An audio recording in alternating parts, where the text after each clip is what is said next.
Bayan nga po at labo po ang sapa. Gawa po siguro ng lakas ng ulan. At kanina pong maga ay malakas na malakas po ang ulan. Ayaw po lumabo ang sapa. Saka medyo lumaki po yung sapa. Magandang umaga po sa atin lahat. Bali ngayon po ay tayo po ay pupunta po uli ng Agus. Kasama po natin si Tilat, si Russell at si Dudud. Tayo po ay mamimiwas po uli sa Agus. Bali yun nga po at lumalabas na po uli si Haring Araw. Pero kangay na po ay talagang sobrang lakas po ng ulan. Pati po kulog at kidlat ay talaga naman pong nasabay. Bali kahapon nga po ay kami po yung natutuwa pong mamiwas at kami po ay nakadami kagahapon. Ay sana po ay ganoon din po ngayon. Nung isang araw po kami namiwas ay kami po ang nahuli namin po dadalawa. Pares maliit pa. Adi pinahingi na lang po namin dun sa mga batang namimiwas. Oho po, abo na po si Raselio. Bayan na rin po pala si Dudod. Saan ka nagdaan? Buti hindi ka naanod. Maganya tayo na ito yun na. May doon pa doon si Upay. May doon pang mga biwas doon.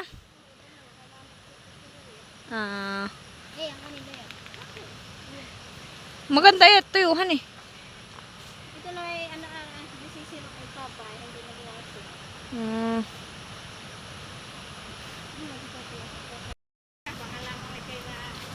Bayan niya po at may kasama din po tayong aso. Si Timmy ni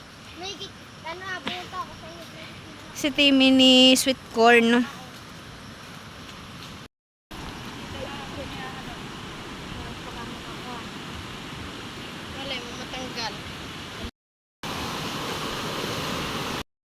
Bayan na nga po at ang Agus ay liputok po sa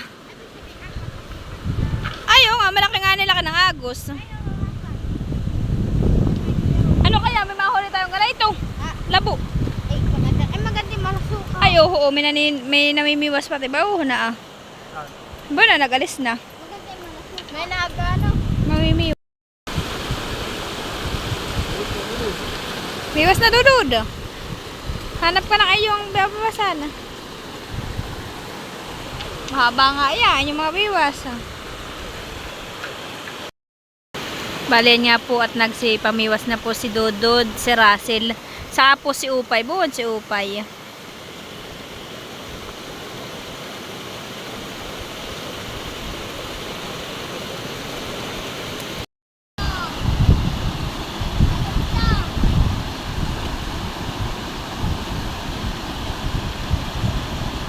Ayun nga po at may ito na po uli yung dalawang batang namimiwas.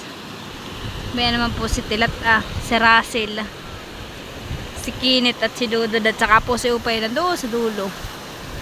Tayo po ay nandito po uli sa Agus at tayo po ay maghahanap po uli ng pang-ulam. Bali ang Agus po ay uho po ang ngayon, labon-labo. Sobrang labon-labo po ngayon.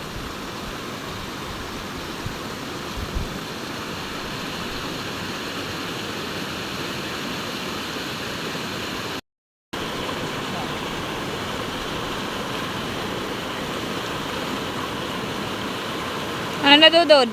Sumangat.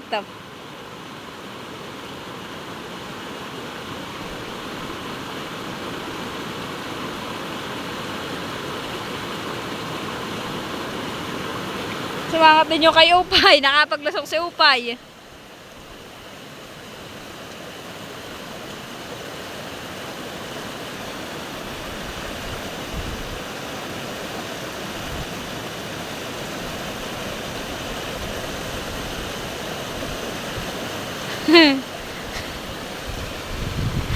So, nakawakat yung kay Upay.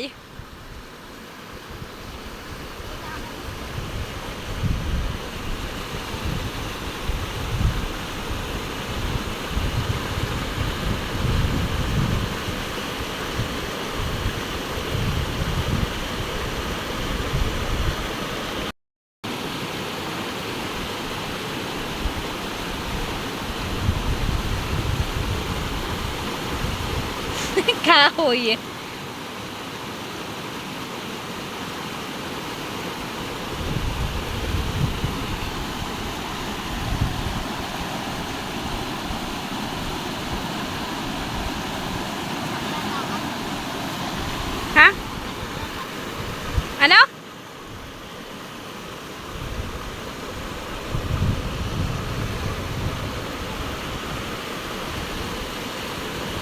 Tinatantanin mo yung biwas ko. Bantanin mo.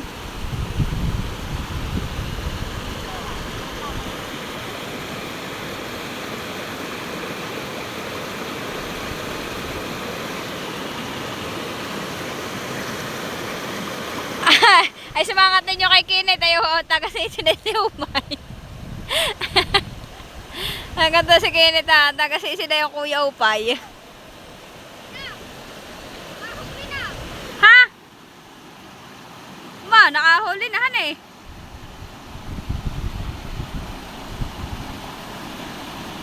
Yan Rahel, bantanin mo. Sige. Bantanin mo Rahel.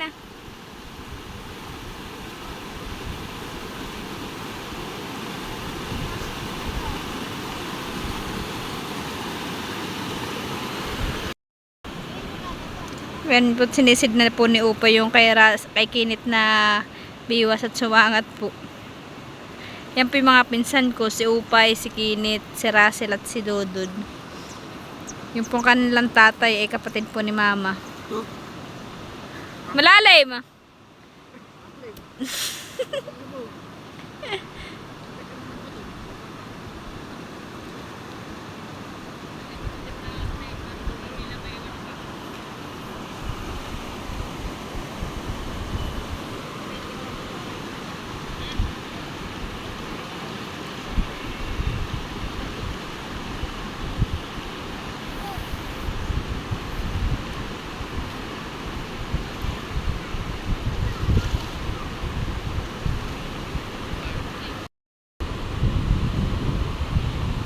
Doon na po sila naglipat sa may sapa. Para po medyo malinaw yung tubig.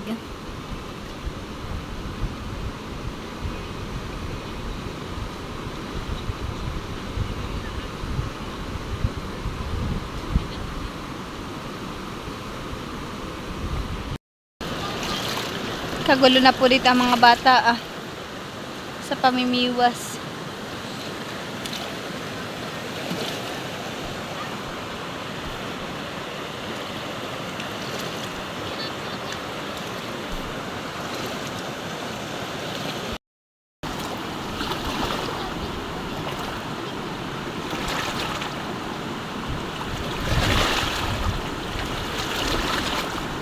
Nalaki po ang agos ngayon.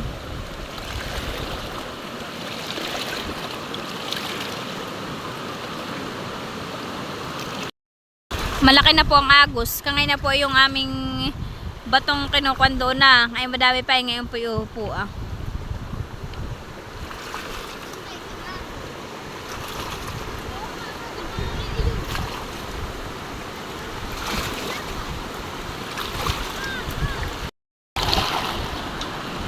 Malaki na po yung agos. Upo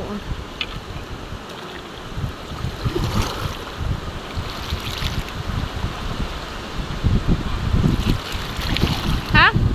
Ay, kahoy na ano. Ay, hindi. Panasagin. Oh, saging yan. Ako na saging.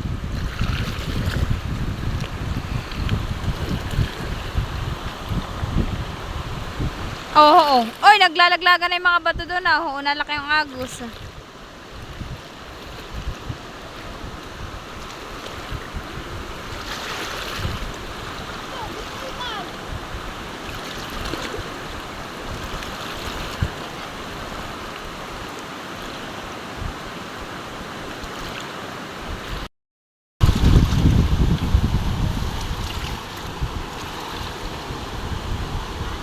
Eh, laki na ng agos.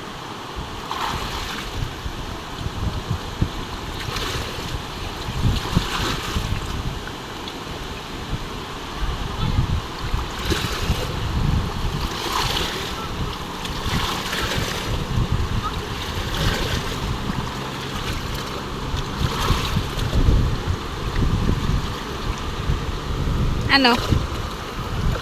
Ha?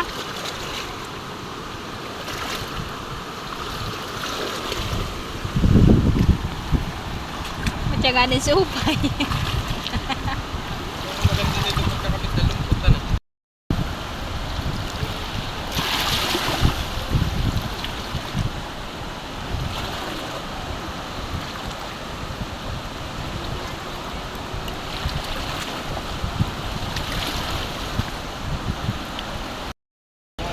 Ayun nga po kami pipauwi na at di na po kami nakahuli at nalaki po ang agos. Oo po ah. Po at pag uwi po namin galing sa Nakar ay naglinis po agad sa tilt ng kanyang tricycle. Kanya daw pong nililinisan at malusak po doon gawa po ng umulan. Ayun.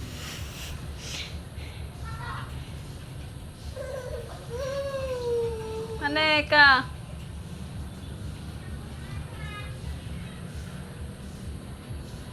Lapit kinukuskus niya. At talaga naman pong pasok na pasok po hanggang sa kailaliman yun ng lusak.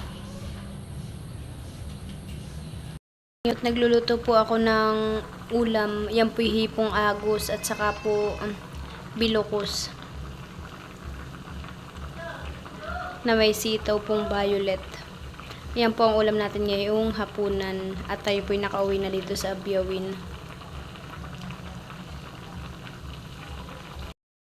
Tapos ka na. Tapos na po si Talat maglinis. Tinanggal din po niya pati upuan. Para namang brand new. Naka po nilinis niya. Pati sulok.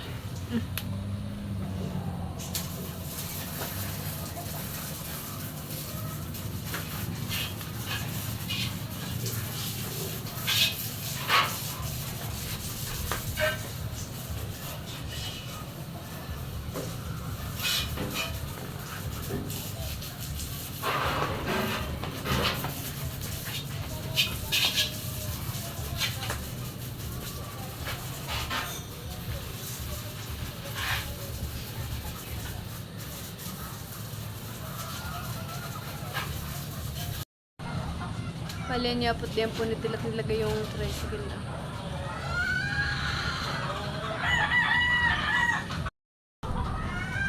Buti pat nung kami nakauwi dito, hindi po kami inulan. Kami nagbabiyahe papunta dito sa Abyawin. Kung kailan hapon po ay saka po gumanda yung panahon. Abay ka ngayon ng maga po ay lorok ang ulan. Sobrang